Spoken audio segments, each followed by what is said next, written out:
Hello दोस्तों, अगर किसी व्यक्ति को हार्ट के वाल्व की तकलीफ है या वाल्वुलर हार्ट डिजीज है तो वैसे व्यक्ति को कौन कौन से ऐसे प्रॉब्लम्स आ सकते हैं विंटर सीजन में और क्या क्या उनको इम्पोर्टेंट इश्यूज आ सकते हैं जो उनकी वाल्व को अफेक्ट कर सकता है। आज इस पर बात करेंगे। वाल्व की बीमारी वाले पेशेंट्स को अक्सर कुछ स्पेसिफिक तरह की प्रॉब्लम्स आ सकती है ठंड के मौसम में, जिसके बारे में जानना जरूरी है। इसे प्रिवेंट करने के लिए क्या क्या कर सकते हैं वो टिप्स पर हमने एक अलग वीडियो किया है, आप उसको भी जरूर देख लीजिएगा। पर आज का टॉपिक है कौन कौन से इंपॉर्टेंट हीमोडायनेमिक इश्यूज आ सकते हैं वाल्व वाले पेशेंट में ठंड के टाइम पर। टॉपिक पर जाने से पहले जो लोग हमारे चैनल पर नए हैं उन्हें रिक्वेस्ट करूंगा कि चैनल को सब्सक्राइब करें, वीडियोस को लाइक करें, शेयर करें, फॉलो करें, कमेंट करें, पूरा देखें। टॉपिक इंपॉर्टेंट है, इसे एंड तक देखिएगा। चलिए शुरू करते हैं। सबसे पहले कार्डियोवैस्कुलर यानी हार्ट पर स्ट्रेस पड़ता है ठंड के टाइम। नलियाँ सिकुड़ जाती है, नलियों में वैसो कंस्ट्रक्शन हो जाता है। शरीर की नलियाँ कंपैरेटिवली जो है ठंड के प्रेशर की वजह से या इश्यूज की वजह से कंस्ट्रक्ट हो जाती है, सिकुड़ जाती है, सब कुछ आ जाती है, जिसकी वजह से ओवरऑल हार्ट का ब्लड प्रेशर बढ़ जाता है। जब यह प्रेशर बढ़ता है तो हार्ट के वैल्व्स पर, और अगर खासकर किसी व्यक्ति को एओर्टिक स्टेनोसिस या इस तरह की कोई बीमारी है तो उसको ज़्यादा प्रेशर पड़ता है। वैसे व्यक्ति के हार्ट पर एक्स्ट्रा लोड पड़ता है। हार्ट वैल्व की प्रॉब्लम की वजह से ऑलरेडी ओवरलोडेड होता है, ऑलरेडी परेशान होता है, और हाई ब्लड प्रेशर की वजह से वैल्व की ज़्यादातर प्रॉब्लम्स में थोड़ा दिक्कत बढ़ने का चांस ज़्यादा होता है। हालांकि हर व्यक्ति में कितना फर्क पड़ेगा, और ऐसा नहीं होगा कि हर व्यक्ति जिसको वाल्व का प्रॉब्लम है वो ठंड के टाइम उसकी हालत इतनी बिगड़ जाएगी उसको भर्ती करना पड़ जाएगा, ऐसा यूजली नहीं होगा। लेकिन हाँ, कंपेरेटिवली ठंड के टाइम वाल्व वाले पेशेंट्स को ज़्यादा दिक्कत आ सकती है। इसके अलावा हार्ट की गति कई बार ठंड के टाइम बढ़ जाती है। अलग अलग तरह के प्रॉब्लम्स ठंड के टाइम ज़्यादा हो सकते हैं। ठंड के टाइम ओवरऑल थोड़ा सा हार्ट रेट के प्रॉब्लम्स भी ज़्यादा आ सकते हैं। ओवरऑल आपका बॉडी में जो स्ट्रेस हार्मोन्स है या जो बॉडी को गर्म रखने वाले कैटेकोलामिन्स है वो बॉडी के मेटाबॉलिज्म को मेंटेन करने के लिए ज़्यादा एक्टिव हो जाते हैं, और ये स्ट्रेस हार्मोन्स हार्ट की गति को बढ़ाने का भी थोड़ा काम करते हैं। जब हार्ट की गति बढ़ाते हैं तो वाल्व की प्रॉब्लम्स के बिगड़ने का थोड़ा अंदेशा रहता है, क्योंकि ये सारे जो है पेशेंट्स में हार्ट ऑलरेडी कॉम्प्रोमाइज रहता है, और ये सारे पेशेंट्स में हार्ट की गति बहुत इंपॉर्टेंट फैक्टर प्ले करती है। क्योंकि जब हृदय की गति बहुत ज़्यादा होती है तो ये वाल्व के स्ट्रेस को हार्ट नहीं झेल पाता है, अक्सर हार्ट फेलियर में चला जाता है। तो ये लोगों में हृदय की गति का बढ़ना या रिदम के प्रॉब्लम्स का होना एक इंपॉर्टेंट फैक्टर है, जिसकी वजह से सडनली पेशेंट की हालत थोड़ी बिगड़ सकती है। इसके अलावा ठंड के टाइम थोड़ा ऑक्सीजन डिलीवरी शरीर में कॉम्प्रोमाइज हो जाता है। ठंड के टाइम बॉडी को गर्म रखने के लिए उल्टा और मेटाबॉलिक रिक्वायरमेंट्स रहती है। लेकिन वाल्व वाले पेशेंट्स में क्योंकि पेशेंट को वाल्व ऑलरेडी कॉम्प्रोमाइज्ड है और हार्ट ओवरबर्डन होता है, ठंड के टाइम थोड़ा एक्स्ट्रा काम करना पड़ता है। इसकी वजह से थोड़े हार्ट फेलियर के सिम्टम जैसे कमजोरी, सुस्ती होना, छाती में दर्द होना, घबराहट होना, पसीना होना, हार्ट फेलियर के ज़्यादातर जो भी लक्षण होते हैं वो ठंड के टाइम ज़्यादा दिखने को मिल सकते हैं, क्योंकि हार्ट पर ओवरबर्डन थोड़ा हो जाता है। बॉडी की मेटाबॉलिक रिक्वायरमेंट्स थोड़ी बढ़ जाती है, बॉडी को गर्म रखने की रिक्वायरमेंट होती है, सारे टिश्यूज़ में ब्लड की सर्कुलेशन थोड़ी बढ़ जाती है। तो ऐसे टाइम पे थोड़ा सा हार्ट फेलियर होने का चांस बढ़ जाता है।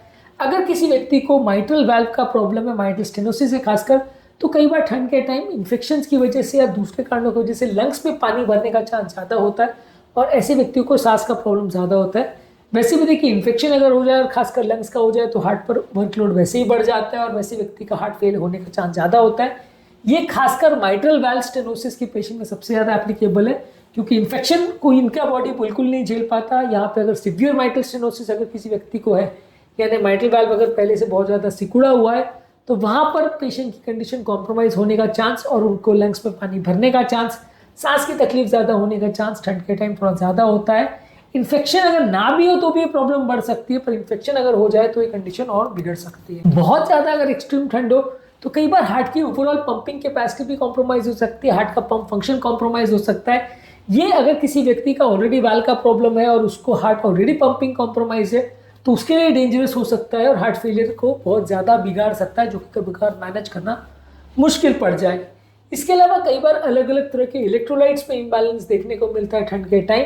हाइपोथर्मिया की वजह से कई बार बॉडी का पोटाशियम लेवल्स और कैल्शियम लेवल्स में वेरिएशन होता है, जिसकी वजह से हार्ट की रिदम की प्रॉब्लम ज़्यादा देखने को मिलती है, जिसकी वजह से सडनली वाल्व के प्रॉब्लम्स होने का चांस ज़्यादा होता है। जो कैटेकोलामिन्स या स्ट्रेस हार्मोन्स बनते हैं और प्लस इलेक्ट्रोलाइट के इम्बैलेंस की वजह से रिदम के प्रॉब्लम्स ज़्यादा होते हैं। कई बार ड्रिंकिंग जो ठंड के टाइम ज़्यादा लोग करते हैं, अल्कोहल पीते हैं, उससे भी कई बार ये एट्रियल फिब्रिलेशन ट्रिगर हो जाता है, और ये एट्रियल फिब्रिलेशन सबसे डेंजरस रिदम का प्रॉब्लम माना जाता है, जिससे सडनली वाल्व की कंडीशन बहुत बिगड़ जाती है और व्यक्ति जो पहले सालों से स्टेबल चल रहा था वो सडनली अनस्टेबल हो सकता है, व्यक्ति को एडमिट करने की आवश्यकता पड़ सकती है। व्यक्ति की कंडीशन इतनी भी बिगड़ जाए कि जान पर बनाए या पेशेंट को वेंटिलेटर पर रखना पड़ जाए, वैसा भी हो सकता है। तो इसलिए ये इलेक्ट्रोलाइट इम्बैलेंस और ये अलग अलग तरह के फैक्टर्स जो रिदम प्रॉब्लम्स बढ़ाते हैं। रेस्पिरेटरी इन्फेक्शन बॉडी की इम्यूनिटी कम होने की वजह से ठंड के टाइम ज़्यादा देखने को मिलते हैं।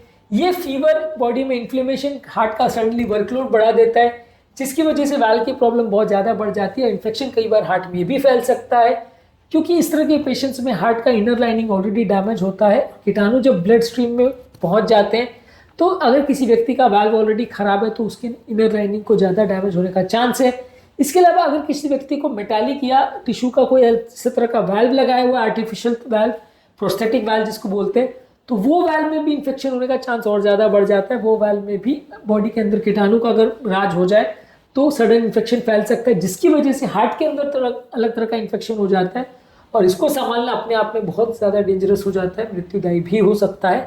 तो इसलिए ये भी एक अपने आप में इश्यू है कि बॉडी में इन्फेक्शन होने का और खासकर हार्ट के अंदर इन्फेक्शन होने का चांस भी ज़्यादा होता है। ठंड के टाइम सांस फूलने का प्रॉब्लम और खांसी का प्रॉब्लम भी अक्सर ज़्यादा होता है।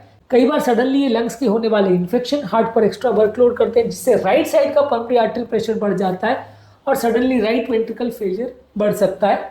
ऑलरेडी अगर वाल्व का प्रॉब्लम है तो लंग्स पे थोड़ा कंजेशन होता है, जिसकी वजह से राइट हार्ट के फेलियर होने का चांस थोड़ा ज़्यादा ही रहता है। और ऐसे केस में मान लीजिए अगर पेशेंट को अगर कोई सडनली इन्फेक्शन हो जाए तो राइट साइड के हार्ट के सडन फेल होने का चांस काफ़ी ज़्यादा होता है और ये वाल्व की प्रॉब्लम्स में ज़्यादा देखने को मिलता है।